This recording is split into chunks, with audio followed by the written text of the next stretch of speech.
of Women in Leadership. And today we have Michelle Donnelly, an assistant professor of sport management. And she's going to join us to look at the issue of women in leadership in the sports world. And she's going to talk about the themes that we've been discussing in this group for a number of sessions. How important it is to have women and young girls participate in decision making and in leadership making and in leadership activity for various reasons. And she's going to be talking about sport organizations such as the International Olympic Committee, for example. And I just also want to say that we will be recording her session. There's been a lot of interest in Michelle's presentation. Not everyone can make it today. And we are also going to be recording the session and sharing it with the Center for Sport Capacity.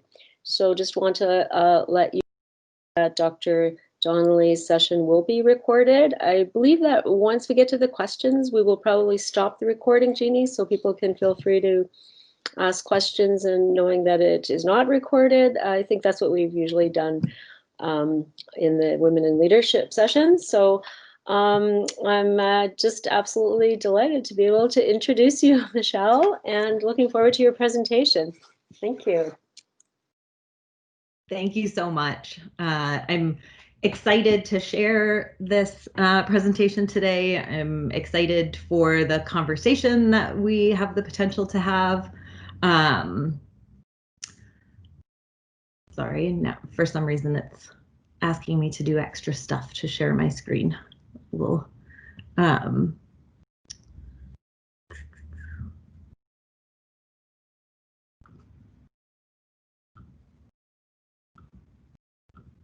let's see. Sorry about this. I was all prepared and it's all right. Let me just leave here.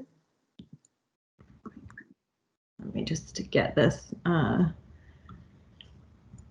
going. So yeah, I'm gonna, so what my current research emphasizes is participation in sport and in a number of different sports, so both at the Olympic level, so a variety of Olympic sports, but also more alternative kinds of sports, or could say less mainstream sports like roller derby and skateboarding, and girls and women's participation in those activities.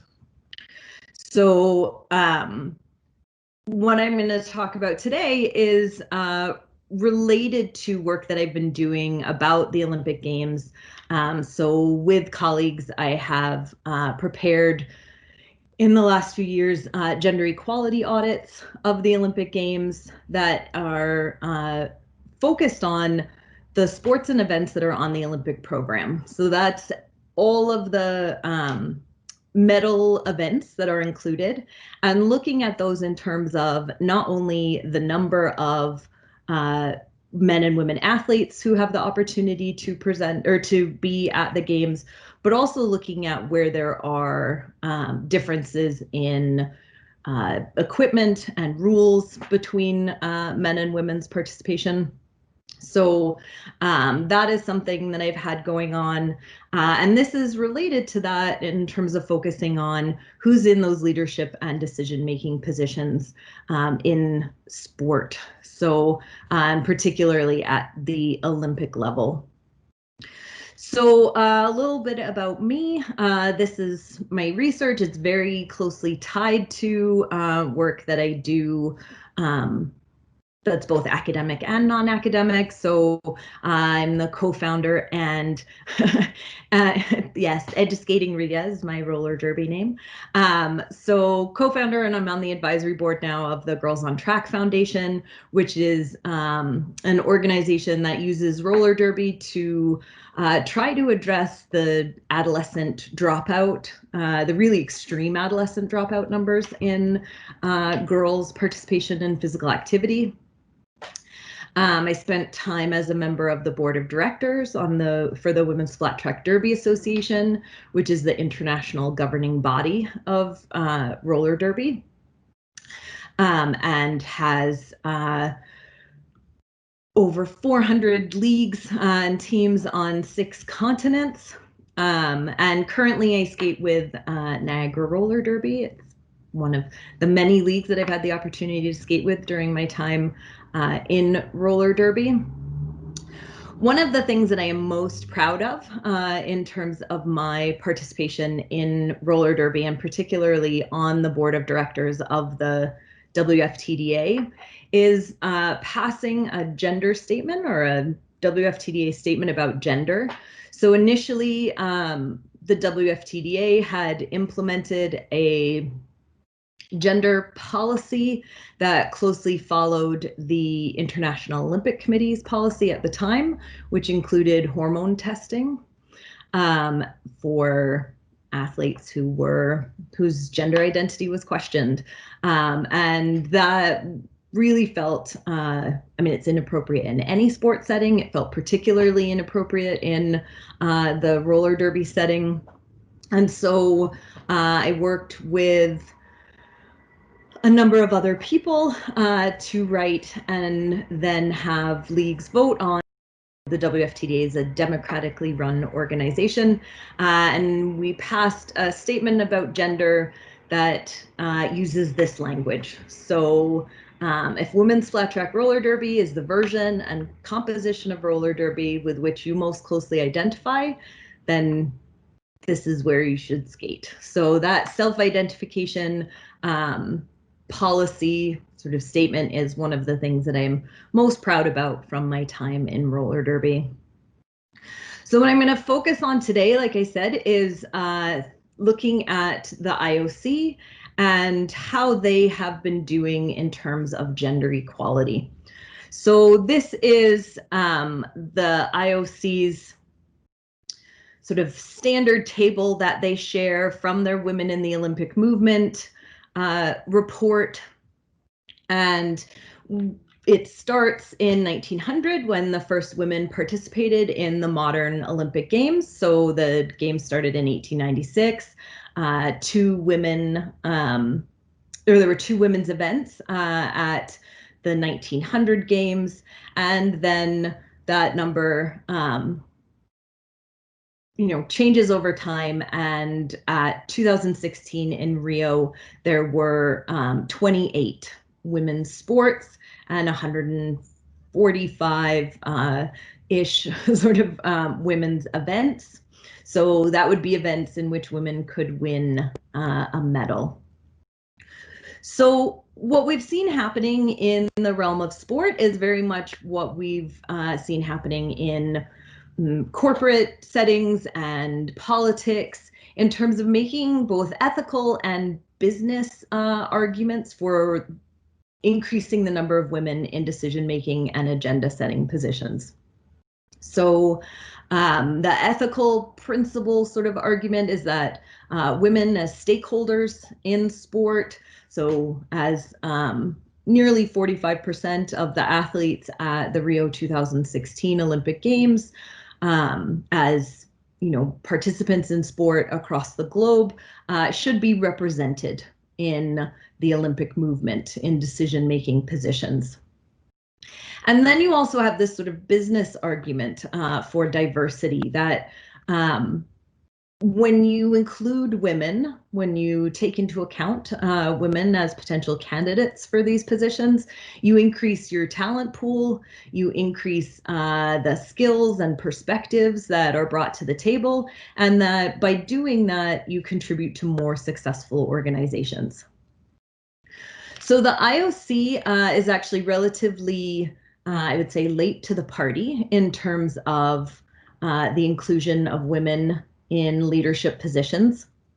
So it's not until 1981, so almost 100 years into the existence of the modern Olympic Games, that women are first appointed as members of the International Olympic Committee.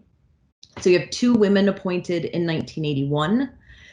In 1990, the first woman was elected to the IOC Executive Board. In 1991, the IOC made an announcement that any new sport applying to be part of the Olympic program would have to include women's events. So, for example, 2 new sports were included at Rio in 2016, rugby sevens and golf was re-included. And the only way that those sports would have been considered is because the governing bodies run championships for both men and women, and they govern both the men's and women's games. It's really in the mid-90s, around 1994, the Centennial Olympic Congress in Paris, that there starts to be more concerted discussion about gender equality. So this is often is referred to as the Congress of Unity. And at this Congress, the IOC decides that they will create a women and sport working group, so that it's time within the Olympic movement to start addressing women's participation, both as athletes and as decision makers. So in 1996, the IOC adopts a recommendation that all organizations that are part of the Olympic movement, particularly those who are associated with the Olympic Games, so national Olympic committees, international sport federations, national sport federations, and other sporting bodies, they recommend that they reserve at least 20% of their decision-making positions for women by 2005. So they give these organizations about a decade to get to 20% representation of women in decision-making positions.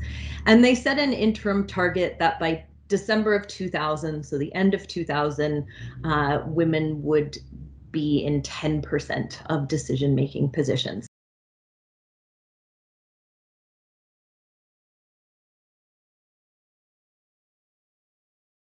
President. And in 2004, the IOC shifts the IOC Women in Sport Working Group to become a permanent commission. So it now is the organization, the committee that advises the IOC about all issues related to women and sport.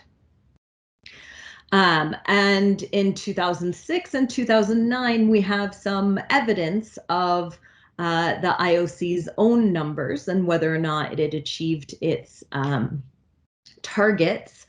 Actually, what we see is that by 2006, women made up only 14% of IOC members, just under 14% of IOC commission members, and only 6.6% of IOC executive board members. By 2009, those numbers have gone up, but not really dramatically. And so it took the IOC until 2010 and beyond to achieve its own 2005 target of 20% representation of women in decision-making positions. So we've seen alongside these very slow increases in women's participation in leadership roles, we've seen increasing, much more dramatically increasing numbers in terms of participation, although we are not yet at 50% participation of women at the Games. So not in terms of the number of athletes and also not in terms of the number of events for women athletes. In 2012, at another Congress, the IOC passed the Los Angeles Declaration. So this includes a series of recommendations to promote gender equality in sport. So what we've seen consistently is that the IOC has made their decisions, they have made their sort of gender equality related decisions in terms of recommendations rather than any requirements for the organizations that are part of the Olympic movement, including themselves. So I want you to just think about these bubbles here. So you'll notice that there's an asterisk in this chart after women's events, and that it says here that they have included mixed gender events. So this is things like mixed doubles in tennis, where you have a man and a woman playing together. The IOC has consistently counted those events as women's events, but not as men's events. So there is some precedent for creative accounting that the IOC has done, and that will come up again a little later. So in 2014, the IOC passed Olympic Agenda 2020.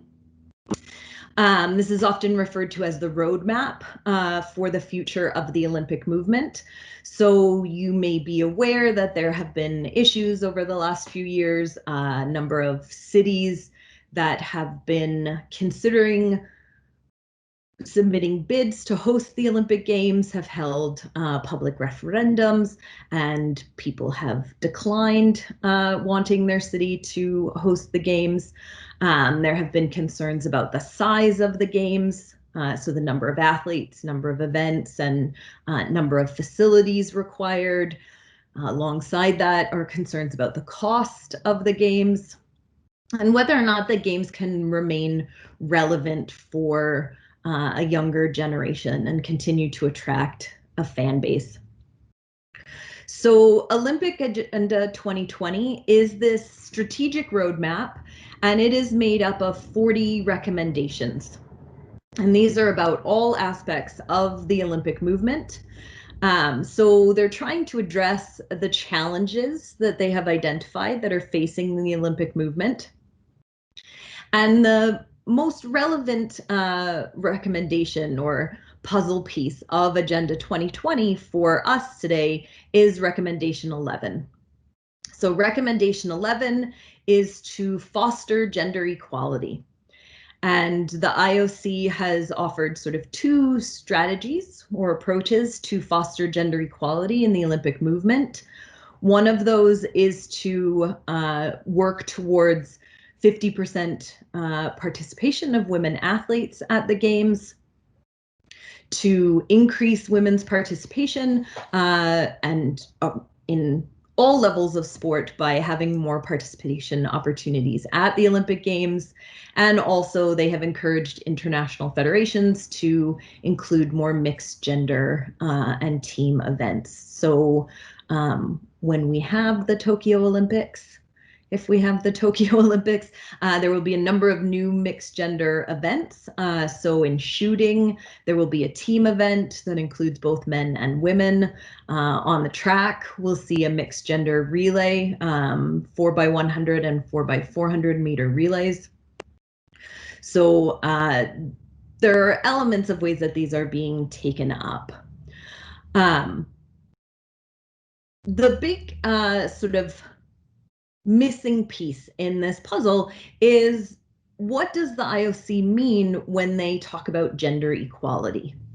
So they have included, or they have never included a definition of gender equality in any of their documents. So whether that is in the commitments that they've been making at the congresses or their meetings about women in sport, or in Agenda 2020, they never explicitly state a definition of gender equality.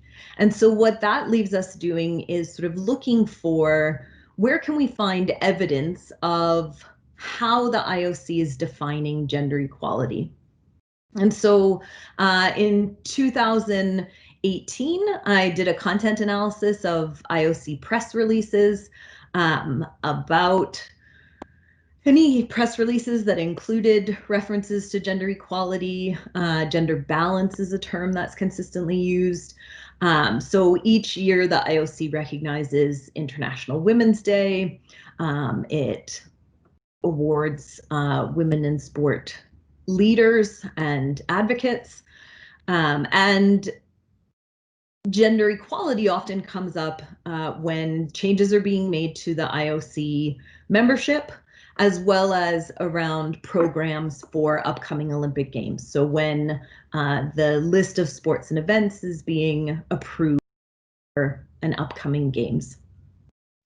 So we have to kind of dig to find out how the IOC is thinking about and defining gender equality.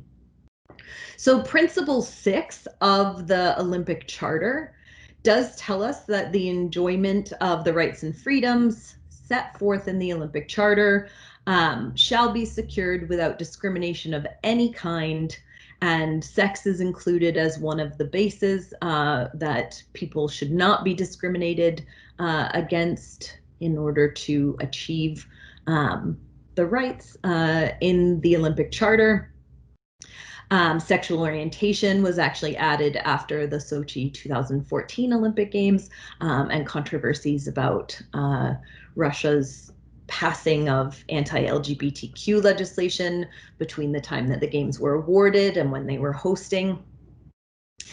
On International Women's Day in 2018, the IOC issued a press release that referred to gender equality as a basic human right and a fundamental principle of the Olympic Charter. So that's telling us about what gender equality is, but not how they're defining it. So typically what we see in the face of this lack of an explicit definition is that a lot of the references to gender equality emphasize numbers. So we see that in recommendation 11. So achieving 50% female participation in the Olympic Games, having more participation opportunities for women at the Games, referring to increasing the number of women nominated to IOC commissions, referring to gender equality being guaranteed when 4 men and 4 women are being added to or promoted within the IOC membership. So we really seem to have a quantitative definition here. So a definition that emphasizes equality in terms of having the same numbers of men and women. And we've seen this pretty consistently over the past few years from the IOC. So they refer to equality as having the same number of women's and men's events, the same number of women and men on commissions. There was a lot of celebration of the Youth Olympic Games in Buenos Aires, where for the first time there were the same number of events for women athletes as for men athletes. But all of this is referring exclusively to the numbers. And very often they use sort of increased numbers of women in all of these various positions as evidence of gender equality, even though nowhere have they achieved sort of the 50-50 proportions of representation. What this ignores is it ignores all qualitative elements of experience at the Games. So the gendered rules and equipment and structure of competition that is often experienced by athletes.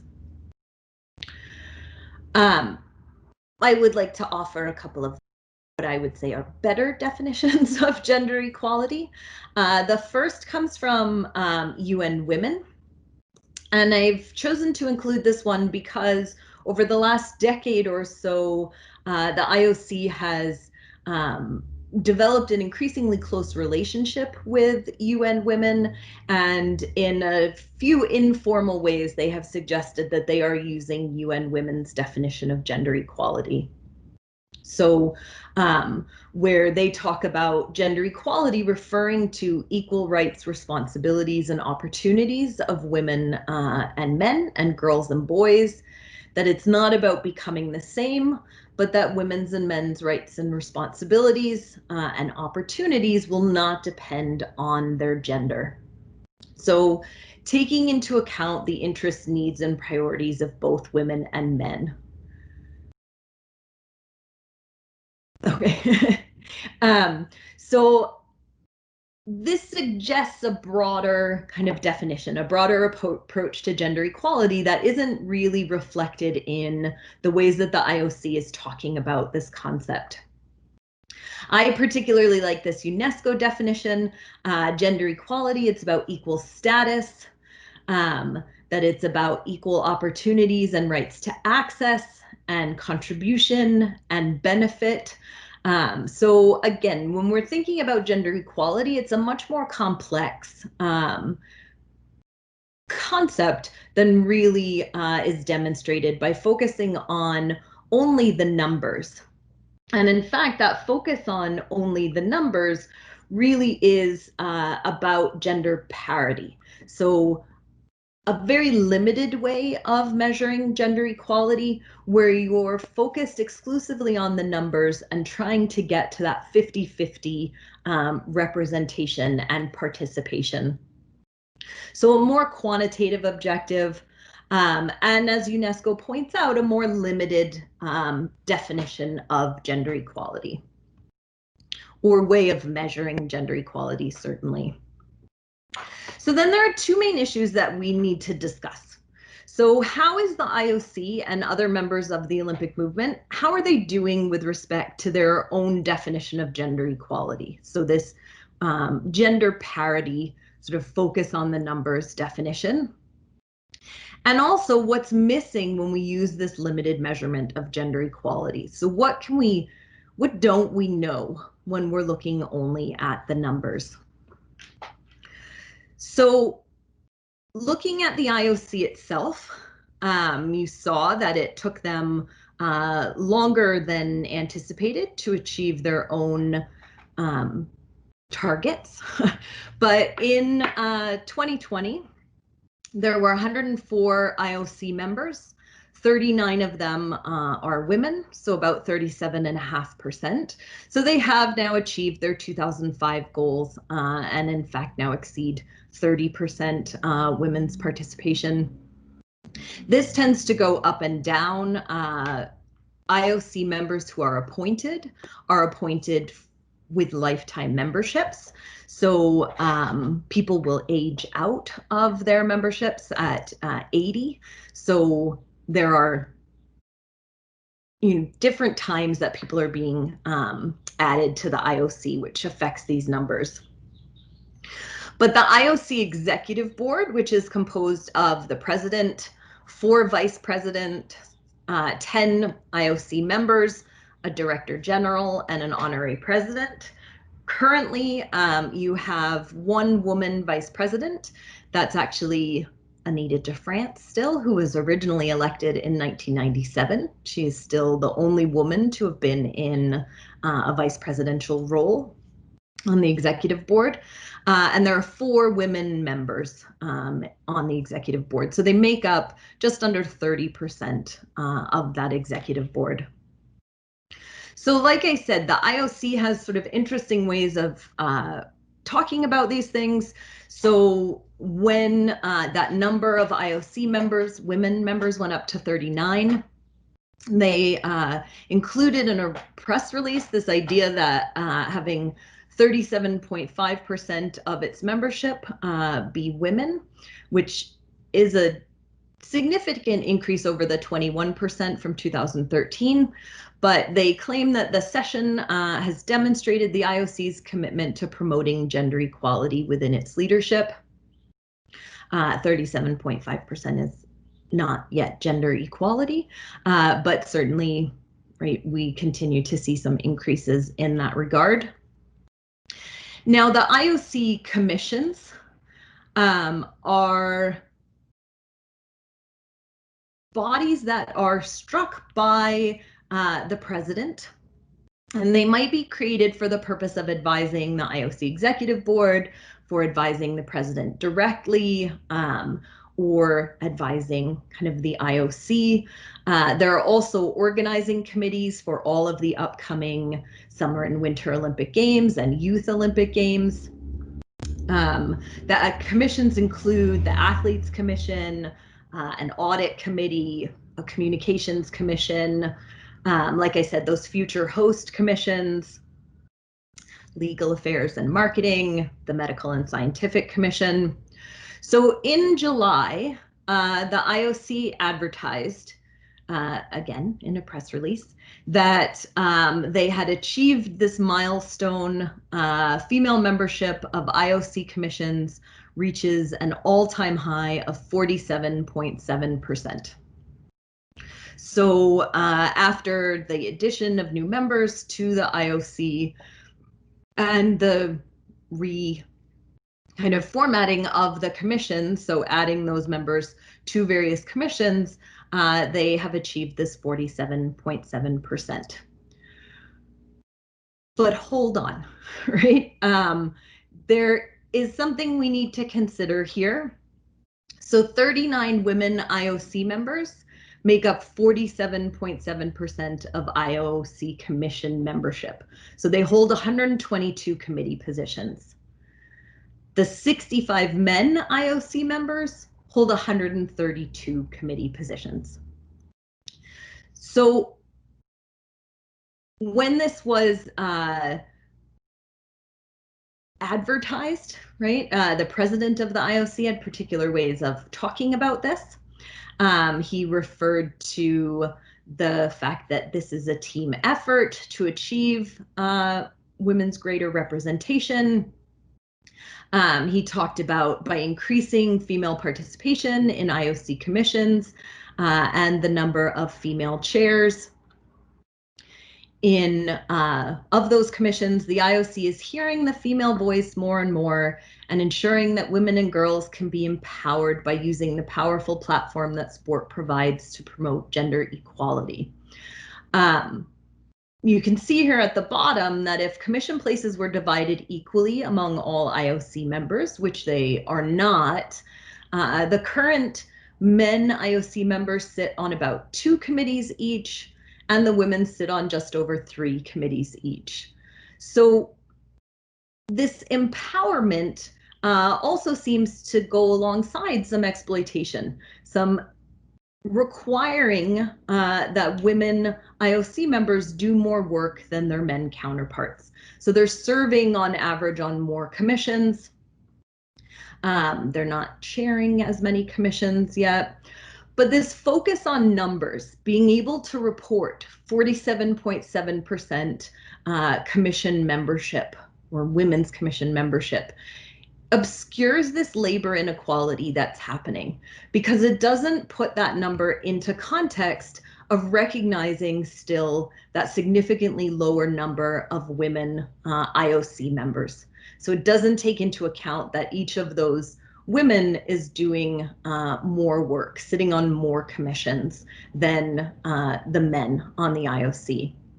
So again, like I said before, you have these elements of creative accounting where there is an emphasis on what is the best possible number we can present, what is the most positive story we can tell in terms of our progress toward gender equality, without really accounting for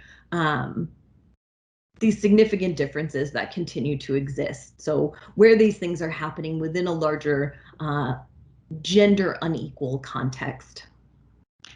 So that's how the IOC, how are the international federations doing?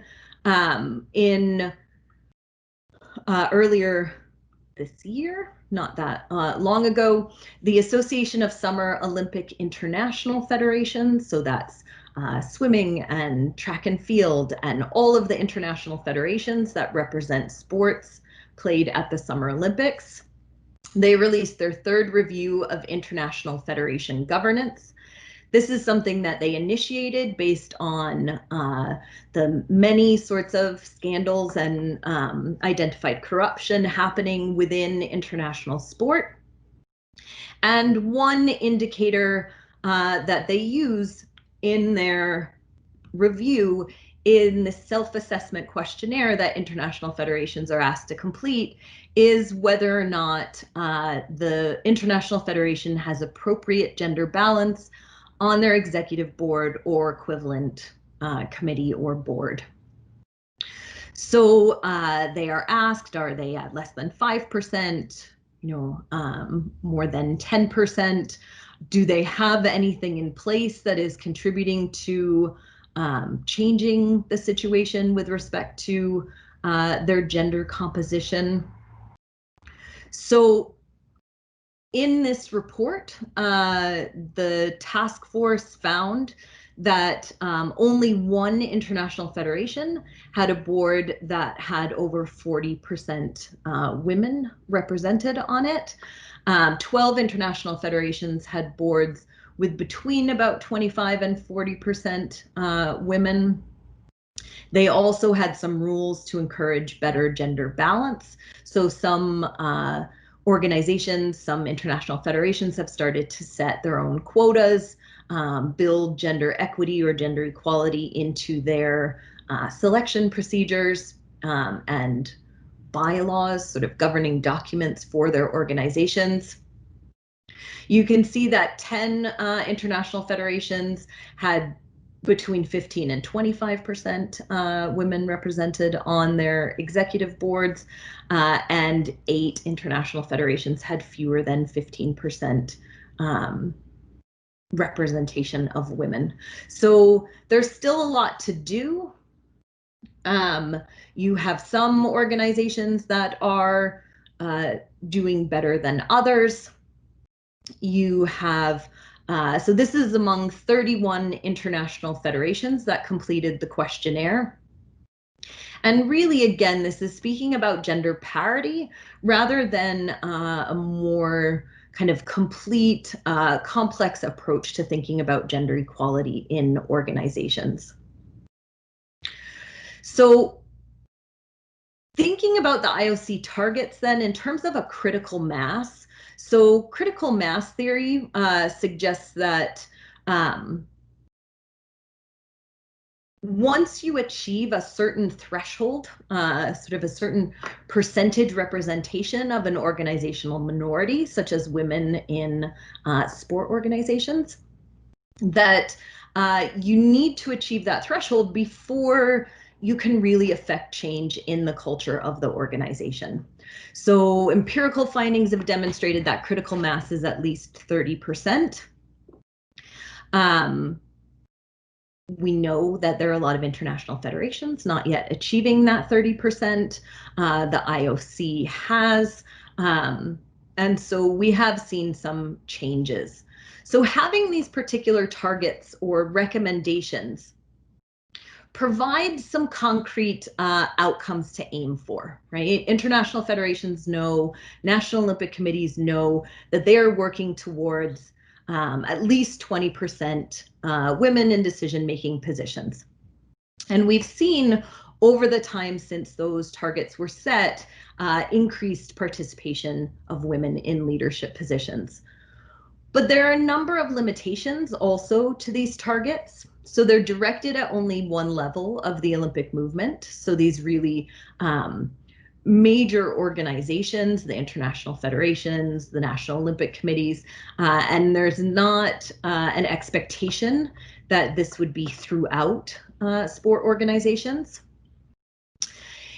Even though sport organizations or international federations and the International Olympic Committee may meet the targets, this doesn't tell us that they've actually implemented policies that work to enhance women's opportunities to attain leadership positions.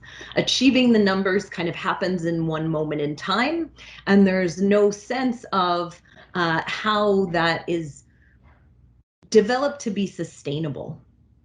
The targets also don't capture social and cultural differences across countries.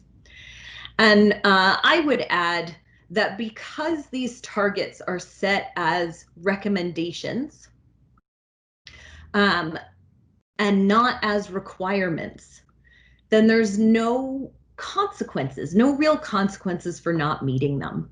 So to continue to make recommendations about gender equality in 2020 seems insufficient when the IOC is in a position to actually be able to say, we require that all international federations who are part of the Olympic movement have, certain proportions of representation of women in decision-making positions. So just recently, the International Rowing Federation, so World Rowing, held one of their annual meetings. And their president has been very clear that it is unacceptable for there to be fewer women in decision-making positions, that damages the organization's reputation for good governance. And he insisted that we have to act about this. So at the most recent Congress, World Rowing introduced and then passed a new rule that for delegations attending Congress, so those would for the most part be national delegations, if you are going to send more than one person to World Rowing's Congress, then your delegation has to include both men and women. So up until 8 years ago, or starting about 8 years ago, women have represented about 14% of delegates at Congresses. In the 2 years prior to that, it was just 12%. So World Rowing here is recognizing that even though they may have quite good gender balance or gender parity on their council and executive committee, they want to institutionalize that trend. They want to make sure that it continues over time. Not all national rowing federations were supportive of this decision by World Rowing. So the German Rowing Federation opposed this rule. They talked about it as being unnecessary. They talked about it as potentially limiting the overall number of delegates. So if they could not find a woman to send, then they would be limited to sending one man to the Congress. I really like this quote. The president of the German Rowing Federation said, "It's not a question of the rule, it's a question of life." The Switzerland Rowing Federation agreed with Germany's views, and they agreed that gender equality is important, but they didn't believe that imposing strict rules was the best way to achieve it. Their argument was that there has been an improvement without strict rules and we should continue on that track. So I'm not sure if that improvement is the improvement from 12% in 2014 to 14% women representation at Congress in the following years. But then you have international or national rowing federations that supported this rule. So the Danish Rowing Federation saw this as a step forward, suggested that it's very important that we make rules so federations promote women into positions.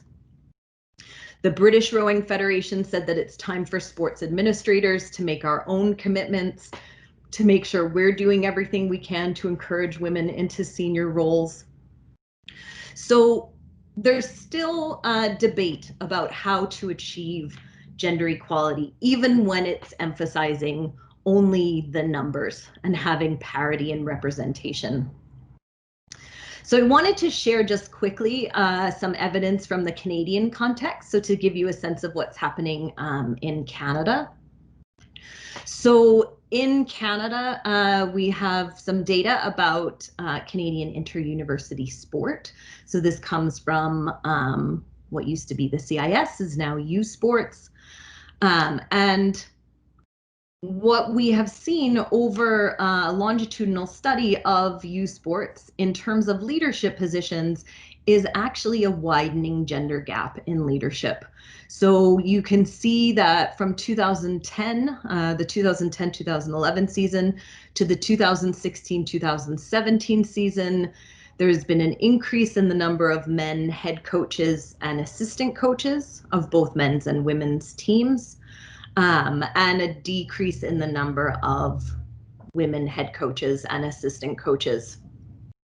There have been really slight increases in the number of women in athletic director positions, but those numbers still remain really low, only in the low 20%.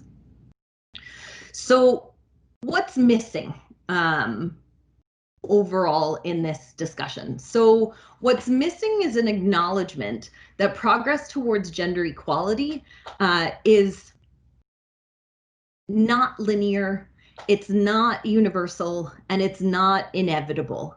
That in fact, progress towards gender equality is complex, it's messy, and it must be intentional.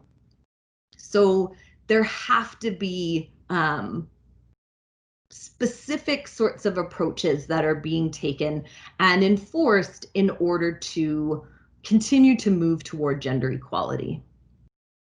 We also need to recognize that gender equality requires constant and consistent enforcement of existing policies, as well as the development of new policies with clear plans for enforcement. So Norman and co-authors who did the research about the CIS make a recommendation that we need to set realistic targets for leadership and participation. We need to monitor the progress towards those targets and implement consequences for failing to achieve those targets. That's one of the big things that's missing right now at the Olympic level. So the other things that are missing is a qualitative assessment of gender equality. So women's experiences in these decision-making positions when they hold them. So the executive director of the Association of Summer Olympic International Federations recognizes here that we can't measure the success of equality by pure participation figures, but by looking at the quality of these leadership positions held by women. So one of the things that we have a sense is happening is that women are most often serving as IOC members in elected athlete roles, which limits their term on the IOC to 8 years. Women are still significantly underrepresented in terms of the lifetime appointments to the IOC. They also tend to serve more on athletes commissions and do a lot of the advocacy work on the part of athletes, more so than the men in those roles. We also need to know how women are making it into those decision-making and agenda-setting positions. So what's happening where we have seen progress? Is this about political action and policy initiatives? Is it mentoring? Professional development opportunities is likely to be a combination of these and other factors, but being able to take that into account is going to be really important. So that is the end of my presentation, and I look forward to any questions or comments that you may have. So I'm going to stop sharing so we can